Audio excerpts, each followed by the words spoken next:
Motorcycle চালানোর জন্য এই 7টা রুল জানা আবশ্যক।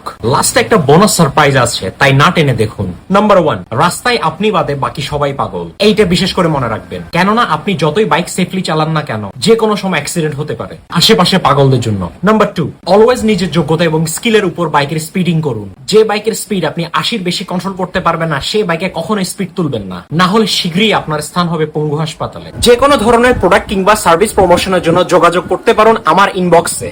নাম্বার 3, স্লো কিংবা হাই স্পিডে বাইকের হ্যান্ডেল হালকা বামে বা ডানে যদি বাঁকা থাকে তাহলে কখনোই ব্রেকিং করবেন না, কেননা এতে স্কিড করবে মাস্ট। ব্রেকিং এর সময় বাইকের হ্যান্ডেল সবসময় সোজা রাখার চেষ্টা করবেন, না হলে আপনি নিজেই বাঁকা হয়ে যেতে পারেন।